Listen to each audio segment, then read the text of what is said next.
ব্রাজিলের উপর কার এফেক্ট পড়তেছে সেই প্রশ্নটা আসলে আচ্ছা আবারও আচ্ছা, ফিরে ব্রাজিল আসতে নিয়ে চাইছি। আসার কথা ছিল। এই বিশ্বকাপে ফর দ্য ফার্স্ট টাইম ব্রাজিলের সবচেয়ে বড় শক্তি মাঠে থাকবে না, এবং ব্রাজিলের সবচেয়ে বড় শক্তি কোনো ব্রাজিলের না, এটা হবে মাঠের বাইরে থাকা একজন ইতালিয়ান। এবং ব্রাজিলের যেই স্কোয়াড ডেপথ যদি বলি, এইবার কিন্তু হিস্টোরির সবচেয়ে উইক টিম নিয়ে তারা যাবে। যদি ব্যালেন্স যদি কম্পেয়ার করি, তাদের স্টিল নাও অনেক অ্যাটাকার আছে ভালো ভালো, বাট ওই একটাই জায়গা মনে হয় তাদের ভালো, আর মেবি কিপিং এর কথা যদি ওই বলি, অ্যাটাকারের মধ্যে কিন্তু কথা আছে। প্রত্যেকটা অ্যাটাকার কিন্তু সেম স্টাইলের, speedy dribbler, wing player. Vinicius বলেন আপনি, রাফিনহা বলেন, তারপরে এস্তেভাও বলেন, জোয়াও পেদ্রো আছে অবশ্য, মাঝখানে খেলে অবশ্য সেকেন্ড স্ট্রাইকার। মানে প্রত্যেকটা প্লেয়ার কিন্তু ক্যাটাগরি সেম, এরা গতির সাথে ড্রিবলিং করতে পছন্দ করে। তো এই টিমগুলা এদেরকে দিয়ে মানে আঞ্চলিক কি করতে পারে, কাউন্টার অ্যাটাকে খেলাতে পারে। ব্রাজিল যদি নকআউটে ঠিকঠাক মতো যায়, তখন থেকে কিন্তু আঞ্চলিক খেলা শুরু হবে। সে যেটা করবে যে 4-4-2 তে কিছুটা মিড ব্লকে খেলাবে, বলের পজিশন গিফট করে রাখবে, যেটা ব্রাজিল কখনোই করে নাই, ইভেন দুঙ্গারা মলেও করে নাই। তো এইবার হয়তো এটা করার সম্ভাবনা বেশি, যেটা একটা সিম্পটম আমরা দেখছি লাস্ট ইন্টারন্যাশনাল ব্রেকে এই ফ্রান্সের সাথে ফ্রেন্ডলি ম্যাচে, যেখানে দেশম ডিফেন্সিভ কোচ হয়েও সে অ্যাটাক করে গেছে, আঞ্চলিক কিন্তু ডিফেন্সিভ মানে গোল খাওয়ার আগ পর্যন্ত সে কিন্তু ডিফেন্সিভ কাউন্টার অ্যাটাকিং মুড়িয়ে ছিল। তো এইরকম আঞ্চলিকটির কাউন্টার অ্যাটাকিং ট্যাকটিক্সের জন্য এই ফাস্ট উইংরা ইফেক্টিভ হবে। এবং আঞ্চলিকতে এদেরকে ঠিক কিভাবে ইউজ করতেছে এটার উপর অ্যাকচুয়ালি ব্রাজিলের পারফরমেন্স ডিপেন্ড করে, নট অনলি ভিনিসিয়াস কিংবা রাফিনহা। আর আমার হচ্ছে ব্রাজিল নিয়ে একটাই ইস্যু, সেটা হলো হচ্ছে ব্রাজিল হিস্ট্রিক্যালি কিন্তু হচ্ছে যতবারই ওয়ার্ল্ড কাপ জিতছে, তাদের হচ্ছে যত সব ভালো ভালো টিম ছিল সবগুলারই হচ্ছে দেয়ার আর টু এক্সেপশনাল ফুলব্যাকস, মানে হচ্ছে হিস্ট্রিক্যালি মানে ইতিহাসের ভালো। 1970s দিকে ছিল জালমা সান্টোস আর নিলটো সান্টোস, তারপর হচ্ছে 90s দিকে আর 2000s আর্লির ওই দিকে ছিল হচ্ছে কাফু আর হচ্ছে রবার্টো কার্লোস। তারপর হচ্ছে ওয়ার্ল্ড কাপ জিতেনি, বাট স্টিল ওয়ার্ল্ডের বেস্ট ফুলব্যাকগুলোর কয়েকজন ছিল মার্সেলো আর দানি আলভেস। বাট আমার একটাই কষ্ট অ্যাজ এ ব্রাজিল ফ্যান যে মার্সেলো আর আলভেস হচ্ছে রিটায়ার তো এখনো করেনি, মনে একজন মার্সেলো সম্ভবত করেনি, বাট স্টিল তারা ন্যাশনাল টিমে রেগুলার না। অলমোস্ট হচ্ছে 8 বছরের মতো হয়ে গেল, এখন পর্যন্ত আমরা প্রপার কোনো ফুলব্যাক খুঁজে পাইনি, বা পেলেও হচ্ছে ওই লেভেলের কোনো ফুলব্যাক এখন নাই।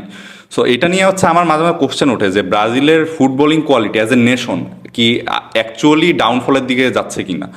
কারণ হিস্ট্রিক্যালি যদি হচ্ছে আমরা দেখি, ব্রাজিল অলওয়েজ একটা ভালো টিম প্রডিউস করছে, আর প্রতিটা পজিশনে প্রতিটা হচ্ছে জায়গায় তাদের ভালো ভালো প্লেয়ার ছিল। আমি যদি আরও আগে যাই 1950s দিকে বা তারও আগে, ওই টাইমে হচ্ছে লিওনাইডাস নামে একজন ফুটবলার ছিল। He was one of the first black footballers in Brazil. সে হচ্ছে এমন একজন ফুটবলার ছিল যে হচ্ছে ওয়ার্ল্ড কাপের টাইমে সে জাস্ট একটা ম্যাচ ইনজুরি হয়েছে, ওইটা মেবি 1938-এ most probably as far as remember. তাকে হচ্ছে বেঞ্চ করছিল, ব্রাজিল ম্যাচটা হেরে যায়, পরে যায় হচ্ছে থার্ড প্লেসে যায় হচ্ছে সে হচ্ছে আবার খেলে, সে ওইখানে যায় হ্যাট্রিক করে। He was one of the like first icons of Brazilian football. এরপর যদি হচ্ছে পেলের টাইমটা বাদ দিই, জিকোর টাইমে আসি, জিকোর টাইমটা কিন্তু ওয়ার্ল্ড কাপ তারা যদি নাও জিতে, জিকো ছিল, সক্রেটিস ছিল, they are one of the best footballing nations of that time. But এখন হচ্ছে ব্রাজিলের জায়গাটা এরকম হয়ে আসছে, যেটা জাওয়াদ ভাই যেটা বললো, হিস্ট্রিক্যালি এত উইক টিম নিয়ে কখনোই আর কি ব্রাজিল ওয়ার্ল্ড কাপে যায়নি। ব্রাজিল যতবারই হচ্ছে ওয়ার্ল্ড কাপে গিয়েছে, they were one of the favourites. তাদের প্রতি একটা এক্সপেকটেশন থাকতোই যে না হচ্ছে ব্রাজিল এবার ওয়ার্ল্ড কাপ মানে জিতবে, ফ্যানরাও বলতো। বাট এই ফার্স্ট টাইম আমি জবে থেকে হচ্ছে ওয়ার্ল্ড কাপ দেখা শুরু করছি, আমি নিজেও বলতেছি ব্রাজিল হচ্ছে এবার they are not favourites at all. এটার আরেকটা রিজনও আছে, ওয়ার্ল্ড কাপের হচ্ছে একটা কমন হিস্ট্রি আছে, কখনো কোনো ফরেন কোচ নিয়ে কোনো ওয়ার্ল্ড কাপিং নেশন কিন্তু হচ্ছে জিতে নেই ওয়ার্ল্ড কাপ। বাট এবার হচ্ছে ব্রাজিলের কথাটা আমি বাদ দিলাম, বাট এবার হচ্ছে আমি আরেকদিকে ইংল্যান্ডের প্রতি আমার একটা সফট কর্নার রয়েছে। ইংল্যান্ডের কিন্তু হচ্ছে ম্যানেজার বা টমাস টুখেল, ইংল্যান্ডের কিন্তু একটা ভালো চান্স আছে, যত যাই বলি না কেন ইংল্যান্ডের কিন্তু ওই ম্যান পাওয়ারটা আছে তাদের হচ্ছে। টমাস টুকেল যদি প্রপারলি ওই ফুটবলটা খেলাতে চায়, তাদের কিন্তু অ্যাবিলিটি আছে অ্যাটলিস্ট ফাইনাল পর্যন্ত যাওয়ার। ইংল্যান্ডকে কি কিন্তু ফেলে দিতে পারে না, তারা কিন্তু অলরেডি হচ্ছে 2018 সেমিফাইনাল খেলেছে। আনফর্চুনেটলি 2022 এর ফ্রান্সের এগেনস্টে হচ্ছে তারা ওই কোয়ার্টার ফাইনালটা হেরে যায়, বাট ওইখানে কিন্তু ইংল্যান্ড খুব ভালো ফাইটই দিয়েছিল। সো এখন আসলে দেখা যাক। ওখানে মনে হয় হ্যারি কেনের একটা বটলিং হ্যাঁ, হ্যারি কেন কিন্তু ওই আনফরচুনেটলি পেনাল্টি মিসটা, আই ওয়াজ লাইক কেন এটা কি করলো। কেন কিন্তু he is usually a very good penalty taker, সে কিন্তু কখনো, আমি আর দেখিনি যে এরকম ভাবে হচ্ছে আকাশে মেরে দিছে, বাট আনফরচুনেটলি ওই টাইমে হচ্ছে এরকম কাজটা করে। অ্যান্ড এটাই আসলে হচ্ছে বোঝা যায় যে মাঝে মাঝে কোয়ালিটি থাকলেও যে ওই ম্যাচুরিটির ব্যাপারটা না থাকলে হয় না। বাট এই ইংল্যান্ড টিমটা হচ্ছে অলরেডি দুইটা ইউরোপিয়ান মানে কন্টিনেন্টাল হচ্ছে ফাইনাল খেলেছে, একবার ইতালির কাছে হারে, একবার স্পেনের কাছে হারে। তাদের কিন্তু ম্যাক্সিমামেরই ওই ম্যাচুরিটা চলে আসার কথা। 2021 যে ইউরো ফাইনালটা হয় সেখানে হচ্ছে সাকা, র্যাশফোর্ড, সানচো ছিল, তার পেনাল্টি মিস করে। But they were really really young, তখন হয়তো হচ্ছে 20, 21, 22 এরকম বয়স ছিল। বাট এখন ম্যাক্সিমামই হচ্ছে দে আর রিয়েলি ম্যাচিউর। র্যাশফোর্ডের কথা যদি বলি, র্যাশফোর্ড এখন বার্সেলোনা খেলতেছে, জাওয়াদ ভাই I think will appreciate what Rashford has done. But still, as a United fan, we have our reasons to not want him back.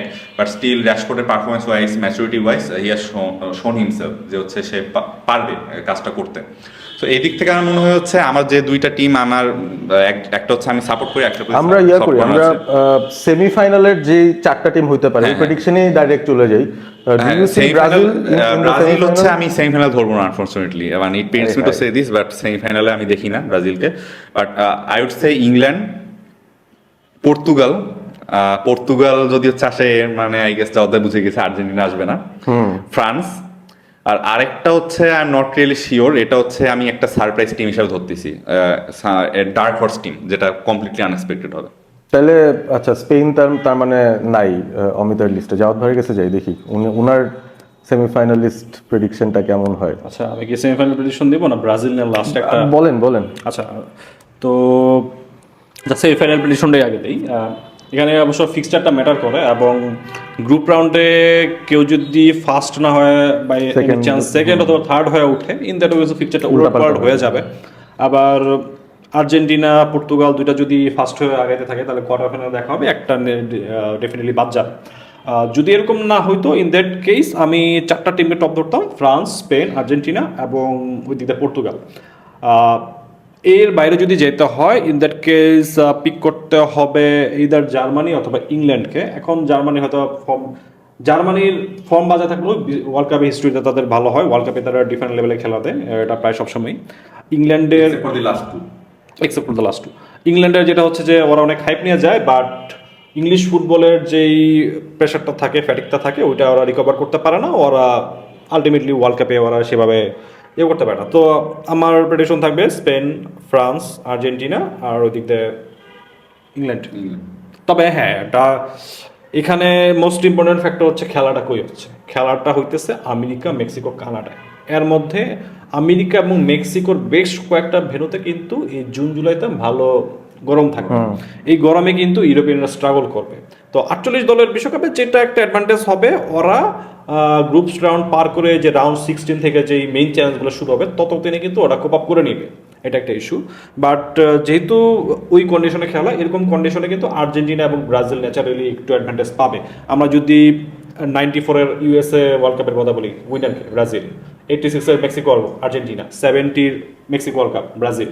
তো এরকম কিন্তু ম্যাটার করে। জাস্ট লাস্ট 2014-তে ব্রাজিলের মাটিতে গিয়ে জার্মানি জিতে আসছে, এগুলো আর কি একটু এক্সেপশনাল ছিল। বাট অ্যাজ ইউজুয়াল আর্জেন্টিনা অথবা ব্রাজিলের কেউ অ্যাটলিস্ট সেমিফাইনাল পর্যন্ত এবার যাবে, যদি তারা কাপ নাও জিতে। আর ব্রাজিল নিয়ে একটা ইন্টারেস্টিং পয়েন্ট মেনশন করে আমি কথাটা শেষ করতেছি, সেটা হচ্ছে ব্রাজিল লাস্ট বিশ্বকাপ জিতছে 2002 সালে। ওই 2002 বিশ্বকাপে ব্রাজিল স্কোয়াডের একটা ইউনিক ফ্যাক্টর হচ্ছে 23 জনের মধ্যে 8 জন ছিল ইউরোপের, বাকি সবাই কিন্তু ব্রাজিলের ডোমেস্টিক ফুটবলে খেলতো তখন।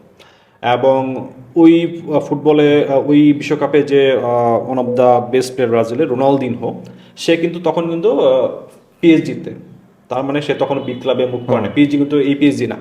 এবং ওই ওয়ার্ল্ড কাপেরও আর একটা সিজন খেলে তারপরে কিন্তু সে বার্সেলোনায় আসে। মানে ওই সময়টা হচ্ছে ব্রাজিলিয়ানরা এই যে গণহারে ইউরোপে চলে আসার যে হিড়িকটা এখন দেখা যায়, ওটা তারা করতো না, তারা ব্রাজিলেই থাকতো। এবং ব্রাজিল থেকে যদি মুভ করতো, তাহলে দেখা যেত যে স্পেন, ইতালি, ফ্রান্স, নেদারল্যান্ডের কিছু বিগ টিম না হইলেও তারা ছোট ছোট টিম দিয়ে শুরু করতো, যেইখানে তাদের যে ইন্ডিভিজুয়ালিজমটা ছিল, তারা যে স্কিল সেট বড় হয়েছে সেটা কিন্তু তারা মেনটেন করতো, এক্সপ্রেস করতে পারতো, এক্সপ্রেস করতে পারতো। এই যে দানিয়েল ভেজ আর মার্সেলোর কথা বলবো, এরা কিন্তু এই যে ব্রাজিলের যে ফুল ব্যাকের লিগ এসছে এটা কিন্তু ওরাই ধরে রাখছিল লাস্ট। কারণ হচ্ছে কি, মানে ব্রাজিলের ফুল ব্যাকের লিগেসিটা কি, তারা হচ্ছে কি অ্যাটাকিং মাইন্ডেড, তারা ওভারল্যাপের উপরে উঠবে এবং অ্যাটাকিং থার্ডে গিয়ে তারা একজন টপ ক্লাস উইঙ্গার অ্যাটাকারের মতো তারা স্কিল শো করবে। এটা কিন্তু ব্রাজিলিয়ান ফুটবল। এখন এই যে ফুল ব্যাকরা এরা যে ওভারল্যাপিং করবে, এই ফুল ব্যাকদের ওভারল্যাপিং করার লাইসেন্সটা কারা দেয়? বিগ ক্লাব, বিগ টিমগুলো। এখন সবাই তো আর মার্সেলো আর দানি আলভেজ লেভেলের না, এবং মার্সেলো হয়তো রিয়াল মাদ্রিদে আসছে, দানি আলভেজ কিন্তু সেভিয়া দিয়ে শুরু করছিল। এই যে ওরা ছোট ক্লাবে আসবে, ছোট ক্লাবে আসলে তো ছোট ক্লাবে তারা তো লাইসেন্স দিতে হবে যে যাও তুমি ওভারল্যাপ করে গিয়া রাইট ব্যাক হয়েও তুমি ফুল ব্যাক হয়েও তুমি উইংয়ে গিয়া ড্রিবলিং করো। এই লাইসেন্স তো ইউরোপের ছোট ক্লাবগুলো দেয় না, তারা তো বাই নেচারে কিছুটা ডিফেন্সিভ মাইন্ডেড হয় ছোট টিম হইলে, একটা বিগ টিম গেলে কথা নাই। তো এই যে ব্রাজিলিয়ান ট্যালেন্টরা যখন ইউরোপে ধুমায় আসতেছে, কেন আসতেছে? টাকার জন্য আসতেছে, কারণ এদেরকে সেল করে দিয়ে ব্রাজিলিয়ান ক্লাবগুলো কিন্তু অনেক ভালো, তাদের অনেক একটা সুনাম বদনাম যেটাই হোক না কেন, মানে ব্রাজিলিয়ানরা টাকার পেছনে ঘুরে, সেটা রিসেন্ট সময় অনেকগুলো এক্সাম্পলের মাধ্যমে পাওয়া যায়। সৌদিতে চলে যায়, চাইনিজ লিগে চলে যায়, মানে প্রাইম এজে যে তারা এগুলা করতেছে। তো অনেক শকিং, অনেক সময় অনেক শকিং। না আমি জাস্ট ওই অস্কারের মতো এক্সেপশনাল ডিসিশনে বাদ দিই, নর্মালি যেটা কি দিচ্ছে যে ট্যালেন্ট একটা ধরা পড়ছে 18-19 বছর, তারা ইউরোপে চলে আসছে, সেটা বড় দাম। বাট ইউরোপে যখন আসতেছে ওদের ফুটবলে সে ইউজ টু হচ্ছে, এবং ওদের ফুটবলে ইউজ টু হইতে গিয়ে তাদের যে ড্রিবলিং করার যে লাইসেন্সটা সে ব্রাজিলিয়ান ফুটবলে পাইতো, সেটা কিন্তু ইউরোপে এসে পাচ্ছে না। দ্যাটস ওয়াই তাদের স্কিলটা যেভাবে ডেভেলপ করার কথা সেভাবে ডেভেলপ করতেছে না। হয়তো বা আমি ভিনিসিয়াস, রাফিনহার মতো যারা অ্যাটাকার আছে তারা হয়তো বা গ্রো করতে পারছে, বাট যারা কি মার্সেলো, দানিয়েল ভেজ হইতে পারতো তারা গ্রো করতে পারে নাই, কারণ তাদের টিমগুলো সেই লাইসেন্স তাদেরকে দেয় নাই। দ্যাটস ওয়াই ব্রাজিলের যে ফুল ব্যাক আসার কথা, এই ফুল ব্যাক আসার রাস্তাটা বন্ধ হয়ে গেছে। এবং এখানে অনলি ম্যাটার করতেছে মানি, এবং এই মানি ফ্যাক্টরের কারণে আমরা যে ম্যাজিকটা দেখে ফুটবল ফ্যান হয়েছে, আপনি যেমন 94 ম্যারাডোনা দেখে ফুটবল ফ্যান হয়েছে, ওই ফ্যাক্টরগুলো কিন্তু ইন ফিউচার কমে যাবে। দেখা যাক ফুটবল আর একটু বেশি মেকানিক্যাল হয়ে যায় কিনা, আই হ্যাভ নো আইডিয়া। আমি আমার সেমিফাইনাল প্রেডিকশনটা ওর ফাঁকে বলে দিই। আমি ম্যানিফেস্ট করতেছি যে আর্জেন্টিনা ব্রাজিলের একটা সেমিফাইনাল হবে এদিক থেকে, আর ওদিক থেকে what ever happens, but most likely সেখানে ফাইনালে আমি আর্জেন্টিনা আর স্পেনকে দেখি। সো ইয়া, ফ্রান্স, স্পেন, এদিকে আর্জেন্টিনা, ব্রাজিল, এই হচ্ছে আমার সেমিফাইনাল প্রেডিকশন। একটা ক্লিয়ার করি, জিনিসটা হচ্ছে যে ফিনালিসিমিটা বাদ হয়ে গেল, আর ফিনালিসিমিটা ক্যান্সেল হয়ে গেছে, যে কারণে আর্জেন্টিনা স্পেন ম্যাচটা হয় নাই। আর্জেন্টিনার সাথে ফ্রান্স লাস্ট দুইটা ওয়ার্ল্ড কাপে তাদের দেখা হয়েছে, এইবার দেখা হইতে পারে না হইতে পারে, বাট রিসেন্ট টাইমের হিস্ট্রি যদি ইয়া করি, আর্জেন্টিনা স্পেনের এই ফর্ম থাকা অবস্থায় তাদের একটা হইলে ম্যাচ হওয়া দরকার। যদি এই ম্যাচটা না হয় তাহলে 20-30 বছর আমাদের আফসোস করতে হবে যে এই স্পেনের সাথে এই আর্জেন্টিনার খেলা কেন হইলো, এবং এই ম্যাচটা যদি হইতো তাহলে আমরা কিরকম একটা ক্লাসিক ম্যাচ আমরা দেখতে পারতাম। মানে খুবই কন্ট্রাস্টিং দুইটা স্টাইলের একটা ইন্টারেস্টিং ম্যাচ হইতো, যেটা টপ কোয়ালিটি একটা ম্যাচ হওয়ার চান্স ছিল। আমি হচ্ছে একটু ডিফারেন্ট জিনিস নিয়ে বলবো, বাট জাওয়াত ভাই যেটা বললো যে হচ্ছে ব্রাজিলের ফুটবলের হোমগ্রোন প্লেয়ার যারা লিগের, তারা হচ্ছে যখন নিজেদের ডোমেস্টিক লিগে খেলে তারা ওই লাইসেন্সটা পায়। 2002-তে হচ্ছে মাত্র 8 জন ইউরোপিয়ান ছিল, বাকিরা হচ্ছে নিজেদের লিগেই খেলতো। আমার কাছে মনে হয় এই জিনিসটার এর থেকেও বড় সাফারার আরেকজন, সেটা হলো হচ্ছে ইতালি। এটার কারণটা কি, ইতালির কিন্তু একটা নিজস্ব ফুটবলিং আইডেন্টিটি আছে, এটা আমার অবজারভেশন। তারা কিন্তু হিস্ট্রিক্যালি খুবই লো ব্লকে খেলে। ক্যাতেনাচ্চিও আই গেস তাদের হচ্ছে যে ইউজুয়াল স্টাইলটার নাম, 90s থেকে শুরু করে 70s, তারপর 30s-এও যে ছিল, ওই টাইম থেকে তারা হচ্ছে হিস্ট্রিক্যালি ডিফেন্সিভ ফুটবল খেলে একেবারে লো ব্লকে। তারপর হচ্ছে তারা হচ্ছে হয়তো লং বলে একটা দিল, না কাউন্টারে যে একটা গোল দিল, এরকম হচ্ছে একটা স্টাইলের ফুটবল। বাট আমরা যদি এখন কারেন্ট ফুটবলিং ট্রেন্ডগুলো দেখি, এখন হচ্ছে ফুটবল স্টাইলটা কীরকম, most of the clubs play position based football, যেটা হচ্ছে একটা ডাচ, যেটা একটা রেভলিউশন সৃষ্টি হয়েছিল রেনুস মিশেলের থেকে, সেখান থেকে ইউয়ান ক্রুইফ স্পেনে আনছিল ওটা, স্পেন থেকে পেপ গার্দিওলা, তারপর হচ্ছে এটা সবাই ফলো করা শুরু করলো। আর মোটামুটি হচ্ছে এটা সব ফুটবলিং কান্ট্রি হচ্ছে এটা ফলো করে। ইতালির যে সব হচ্ছে হোমগ্রোন প্লেয়ার আছে, তারা তো হচ্ছে তাদের নিজের ডোমেস্টিক যেরকম হচ্ছে স্টাইল ওই অনুযায়ী খেলবে। তারা হচ্ছে যখন আজীবন খেললো up to I guess age of 18, সেখান থেকে হচ্ছে তারা হচ্ছে লো ব্লকে খেললো তাদের নিজের ডোমেস্টিক লিগে, তাদের একাডেমিতে। এরপর যখন হুট করে হচ্ছে আরেকটা জায়গায় গেল, গিয়ে হচ্ছে তারা দেখলো আর এখানে তো পজিশন বেসড ফুটবল খেলতেছে, এখানে তো অন্য ধরনের খেলতেছে, কাউন্টার অ্যাটাক খেলতেছে। তাদের একটা বড় একটা মিসম্যাচ হয়ে যায়। আর ব্রাজিলের ক্ষেত্রে যেটা, ব্রাজিলিয়ান ফুটবল কিন্তু হচ্ছে it's inspired from I guess Hungarian যে হচ্ছে ফুটবলিং, হাঙ্গেরিতে একজন ম্যানেজার এসেছিল ব্রাজিলে যে হচ্ছে যোগগণিতটা দেখি, it was inspired from that manager, নামটা আমার এক্সাক্ট মনে পড়তেছে না। সো এই কারণে হচ্ছে আমরা কিছুটা হলেও কিন্তু একটু মিল দেখতে পাই যে ব্রাজিলিয়ান ফুটবলের সাথে হচ্ছে যে ইউরোপিয়ান নেশন যেমন স্পেন, তারপর হচ্ছে নেদারল্যান্ডস, এদের সাথে হচ্ছে কিছু মিল দেখতে পাই। বাট ইতালিয়ান লো ব্লক টাইপের ফুটবল কিন্তু হচ্ছে একেবারে ফান্ডামেন্টালি এই ফিলোসফিটা ফলো করে, এরকম কিন্তু অন্য কোনো নেশন নাই একেবারে।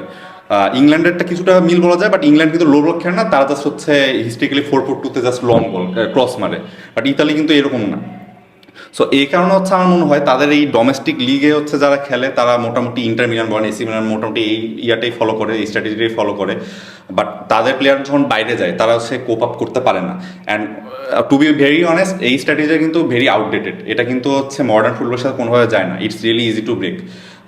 লাস্ট যেটা হচ্ছে এক্সেপশন বলতে পারি ইন্টার মিলান ইউসিএল ফাইনালে গিয়েছিল, বাট স্টিল তারা হেরে গিয়েছিল, কারণ ফাইনালে গিয়ে তারা ম্যানচেস্টার সিটি কোয়ালিটির সাথে কোপ আপ করতে পারেনি।